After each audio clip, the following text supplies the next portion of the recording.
اب اگر کوئی شخص چشتی ہونے کا دعویٰ کرتا ہے کہ میں چشتی ہوں، خاندان چشت سے وہ بیعت ہوا ہے، تو اس میں 2 صفت ہونا ضروری ہے۔ کتنی صفتیں؟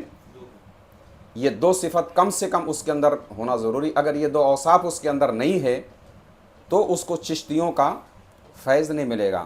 پہلا ہے ترک و ایثار، ترک کر دینا، قربان کر دینا، چھوڑ دینا۔ دوسرے ہے عشق و انکسار، ترک و ایثار، عشق و انکسار۔ جس میں یہ 2 وصف موجود نہیں اس کو چشتیوں کے مشرب میں کوئی حصہ نہیں ملے گا۔ یعنی مشرب چشتیہ سے، یعنی یہ 2 صفتیں آپ کے اندر اگر موجود ہیں اور یہ سوچو کہ مشرب چشت کا فیض بھی آپ کو کما حق ملے گا، تو ان 2 صفتوں کے ساتھ آپ کو وہ فیض نہیں مل سکتا ہے۔ اب یوں سمجھے کہ اگر محبوب کی راہ کے طالب میں، راہ سلوک پر چلنے والے کے اندر مال و متاع کا ترک، یعنی اپنے مال کو قربان کرنے کا جذبہ، اور محبوب سے عشق نہیں، یعنی اس کے شیخ سے اس کو عشق نہیں، بات سمجھ آ رہی ہے؟ دنیا داری کا ٹیکرا بھی وہ لے کے گھومتا پھرے، یعنی ترک اس کے اندر، دنیا کا ترک اس کے اندر نہ ہو، اور پیر سے اس کو عشق اور محبت نہ ہو، تو یہ ایسے لوگوں کو طالب حق مت کہیں، بلکہ یہ طالب دنیا ہیں۔ یہ 2 صفت کے ساتھ آپ طالب مولا نہیں ہو سکتے ہو۔ یہ دونوں چیزیں بھی آپ کے اندر رہے، دنیا کی محبت بھی غالب رہے، اور آپ اللہ والے بھی بنے رہو، تو ایسا ممکن نہیں۔ یہ طریقے چشت کے اندر ہے کہ اس دونوں اوصاف کو آپ کو چھوڑنا پڑے گا، کیونکہ جب ان کی نظر، یعنی یہ صفتیں آپ کے لیے رکاوٹ کیسے بنتی ہیں؟ کیونکہ جب ان کی نظر مردار دنیا پر نہیں ہوتی ہے، جب سالک کی نظر جو ہے اس کے زندگی کے اندر اس فانی دنیا کی کوئی بہت زیادہ حیثیت نہیں ہوتی ہے، تو ان کی جمعیت میں افتراح اور انتشار نہیں پیدا ہوتا۔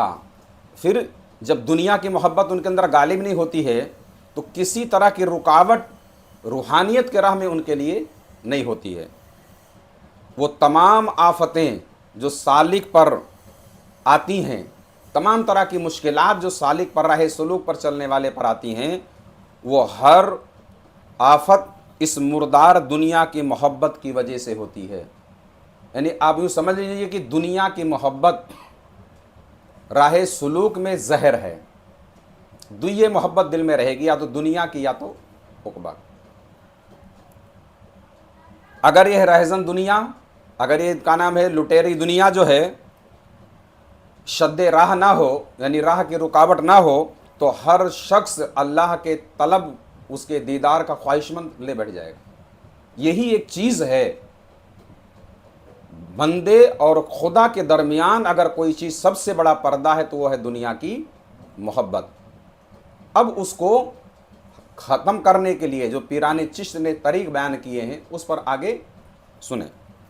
مخدوم اشرف جہانگیر سمنانی رضی اللہ تعالیٰ فرماتے ہیں کہ خالق و مخلوق کے درمیان ایک منزل کے سوا کوئی پردہ نہیں، بس یہی ایک منزل ہے جس کو آپ طے کرو اور آگے بڑھ جاؤ۔ مخدوم پاک رضی اللہ تعالیٰ فرماتے ہیں کہ خالق و مخلوق کے درمیان ایک منزل کے سوا کوئی پردہ نہیں، وہ ہے دنیا اور اس کی رونق، دنیا اور اس کی یہ چمک دھمک، آل کی محبت، اولاد کی محبت، مال کی محبت، یہ دنیا میں یہ سب شامل ہے۔ اور اسے دفع کرنے کے لیے، اس کو ختم کرنے کے لیے، اس منزل کو کیسے یہاں سے گزر کر آگے کیسے بڑھنا ہے، وہ خاندان چشت اہل بہشت کے مشائخین نے جو رہنمائی فرمائی، اس کا طریقہ کیا ہے، اصل بات اب ہم یہاں سے شروع کر رہے ہیں کہ اب کرنا ہم کو کیا، اگر اس طریقے کی چیزیں ہمارے کے اندر ہیں، یہ دنیا ہمارے لیے رکاوٹ بنی ہوئی ہے اور ہم کو روحانی منزل اور آگے نہیں مل رہی، تو اب ہم کو کیا کرنا چاہیے؟ تو سنیں، اب اس کا طریقہ یہ ہے کہ مرید ہمیشہ اپنے پیر کے، مرید ہر وقت اپنے پیر کے آئینہ دل پر توجہ کرتا رہے۔ کیا کرتا رہے؟ یعنی اپنے قلب کو اس کے قلب کے نیچے لگا دے. کیا کرے؟ اپنے قلب کو اس کے قلب کے نیچے لگا دے تاکہ بتدریج یعنی ایک بعد دیگرے محسوسات کی قوت ساکت ہو جائے. یعنی آپ کے اندر جو احساسات ہیں دنیا کے، وہ آپ کی قوت جو ہے وہ خاموش ہو جائے اور پیر کی صفات مرید میں صلاحیت کر جائے.